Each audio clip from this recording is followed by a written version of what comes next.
जय गुरुदेव। सबसे पहले योग परिवर्तक परम संत बाबा जय गुरुदेव जी महाराज, इनके चरणों में अरबों खरबों प्रणाम। ईश्वर भगवान और उनकी दृश्य शक्तियों को कोटि कोटि प्रणाम। आदरणीय अन्ना जी और दादाजी, इनको भी मेरा प्रेम पूर्वक जय गुरुदेव।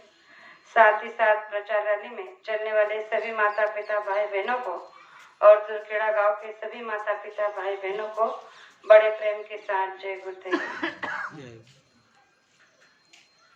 प्रेमियों, आज सुबह से हम सभी प्रेमी गुरु महाराज के आदेश को लेकर शाकाहार प्रचार का ये छोटा सा दौरा लेकर निकल पड़े थे। सुबह से कम 20-25 गांव हम सभी ने शाकाहार के प्रचार के नारे लगाते हुए किए हैं और आज इस रैली का समापन आपके गांव में यहाँ हो रहा है। तो गुरु महाराज हमेशा कहते हैं कि जो भूमि पवित्र और पावन होती है वहां पर संत महात्माओं के विचारों को रखा जाता है और उन प्रेमियों को उन सत्संग वचनों का लाभ होता है। तो इसीलिए सत्संग हम सभी के लिए बहुत जरूरी है। सत्संग के वचन मिलना हमारे आप के लिए बहुत ही अनिवार्य है, क्योंकि आज का इस घोर कलयुग का जो समय चल रहा है, इस समय में हम देख रहे हैं कि मनुष्य के पास संसार के कामों को करते हुए इतना भी समय नहीं है कि खुद के लिए बैठकर 1 घंटा आराम से कुछ कर सके। लेकिन फिर भी अगर सभी प्रेमी अपने संसार से थोड़ा समय निकालकर इस प्रचार अभियान में सहयोग कर रहे हैं तो ये हमारा आपका परम सौभाग्य है, क्योंकि गुरु महाराज ने इस कार्य के लिए हम आप लोगों को चुना है। वरना संसार में लोगों की कमी नहीं है। इतने बड़े संसार में अगर कुछ गुने चुने लोग ही इस कार्य को करने के लिए निकल पड़े हैं तो गुरु महाराज ने कहा कि धर्म का कार्य करना सबके किस्मत में नहीं होता है। जिस तरह से प्रभु राम ने जब परिवर्तन किया था तो बंदर भालुओं के साथ में मिलकर किया था, यानी कि मुट्ठी भर लोगों के साथ में किया था। जब द्वापर युग में महाभारत हुआ था तो उस समय भी भगवान कृष्ण के साथ में केवल 5 पांडव और कुछ गुनी चुनी सेना थी। उसी तरह से यानी कि हर युग में जब जब परिवर्तन हुआ है तो परिवर्तन केवल मुट्ठी भर लोगों ने किया है। तो आज भी अगर ये धर्म की बेला हम आप लोग बढ़ाने की कोशिश कर रहे हैं, इस धर्म की बेला को बचाने की कोशिश कर रहे हैं, तो इसमें गुरु महाराज का बहुत बड़ा योगदान है। उन्होंने कहा है कि धर्म के कार्य के लिए मुझे केवल मुट्ठी भर लोगों की जरूरत है, भीड़ की नहीं। तो हम आप बड़े परम सौभाग्यशाली है कि हमें ये प्रचार अभियान का सहयोग मिल रहा है और इसका हिस्सा बनने का हमारा सौभाग्य प्राप्त हो रहा है। तो गुरु महाराज ने कहा कि मनुष्य शरीर आपको चंद दिनों के लिए मिला है, अगर ये आपके हाथ से निकल जाएगा तो पश्चाताप के सिवा आपके हाथ में कुछ नहीं रह जाएगा। आप कहोगे कैसे?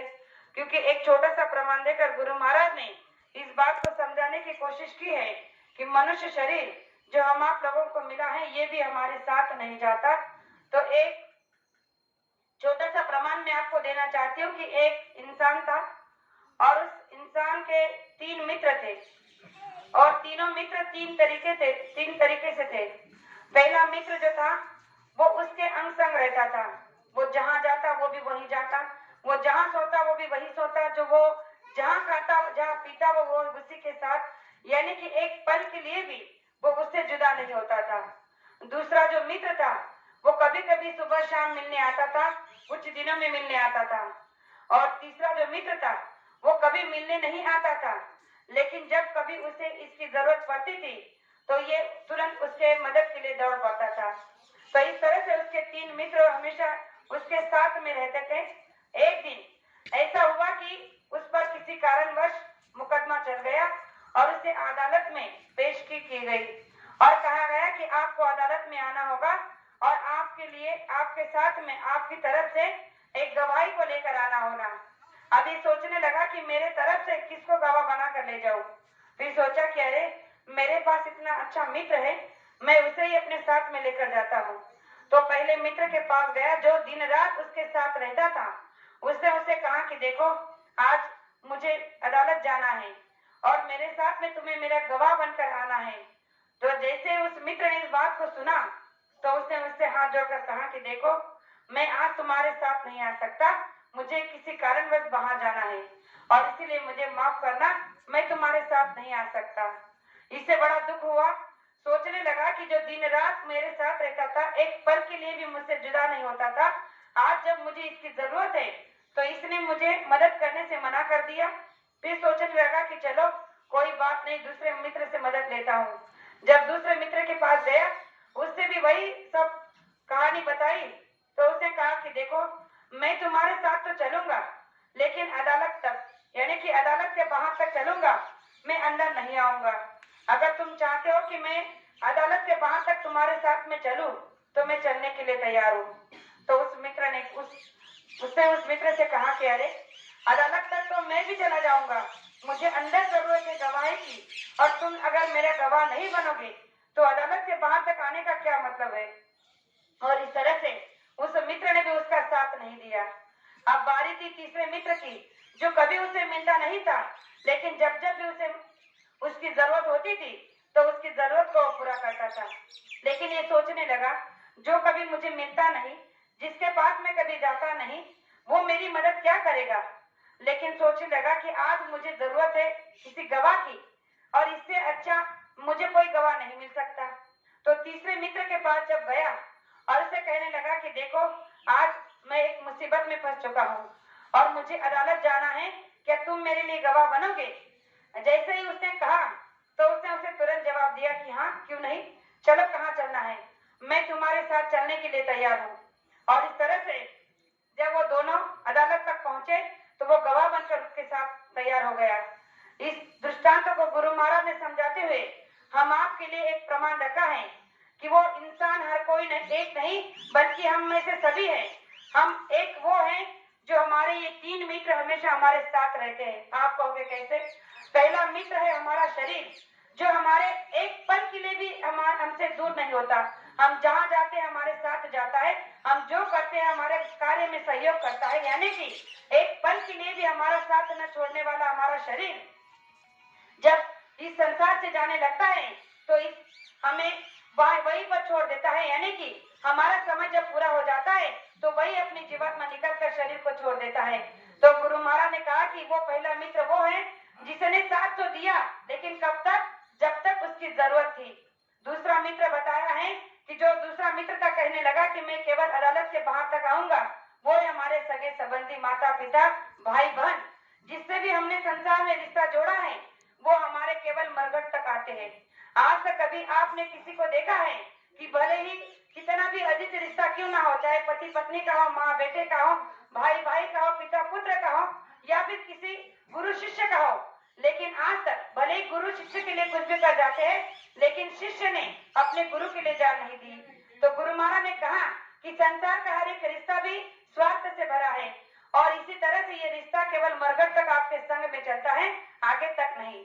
लेकिन तीसरा मित्र जो था, जो जिसने कहा कि मैं तुम्हारे साथ चलने के लिए तैयार हूँ, वो है हमारे कर्म।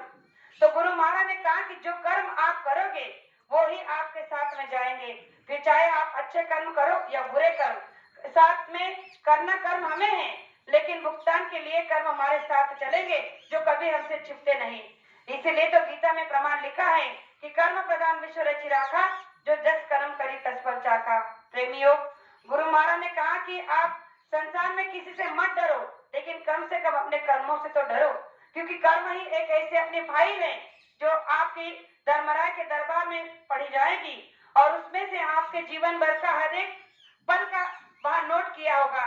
वो कैमरा कभी खराब नहीं होगा, कभी डिलीट नहीं होगा, उसमें से की गई हमारे हर एक रोज की जो भी शूटिंग है, जो भी कर्म है, वह जमा किए गए हैं। तो गुरु महाराज ने कहा कि आप हंसते चलो, रोते चलो, चाहे जिस भी हाल में चलो, लेकिन कर्म कभी आपका पीछा नहीं छोड़ते, वो आखिरी समय तक आपके साथ में चलते हैं। तो प्रेमियों, अगर हम बुरे कर्म करेंगे तो सजा भी बुरी ही मिलेगी। इसीलिए जब गुरु महाराज ने हमें सत्संग के माध्यम से ये बात समझा दी है कि कर्म प्रधान देश है, तो कर्म अच्छी तरीके से करना चाहिए। तो आज हमें अपने कर्मों पर ध्यान देना होगा। आज अगर हम भगवान कृष्ण की, भगवान राम की, विठ्ठल की, जिसकी भी पूजा कर रहे हैं, क्यों कर रहे हैं, क्योंकि हमने उनके कर्मों को पूजा है। तो गुरु महाराज ने भी तो यही बात हम आपसे कही है कि आप भी कर्म ऐसे करो कि लोग आपकी सदियों तक पूजा करेंगे। व्यक्ति की पूजा नहीं होती है, उसके कर्म की पूजा होती है। तो आज ज्यादा कुछ ना कहते हुए आज इस आषाढ़ी एकादश के पावन पर्व पर मैं आप सभी से इतना ही कहना चाहूंगी कि संत महात्मा जब भी इस धरा पर आते हैं तो जीवों का हित और कल्याण लेकर आते हैं और उसमें हमारा कल्याण और हित छिपा होता है। उनकी हर एक बात हमारे लिए पत्थर की लकीर होती है, हमें केवल उनकी बातों पर विश्वास करना चाहिए। तो जो बातें मैंने आपके सामने रखी, हो सकता हो कहने में एक आध शब्द ऐसा निकल गया हो जो नहीं कहना चाहिए था, तो आपकी छोटी बेटी समझकर माफ करना, इसे आशा करती हूँ और मेरे दर्शक को यही विराम देना चाहती हूँ। जय गुरुदेव।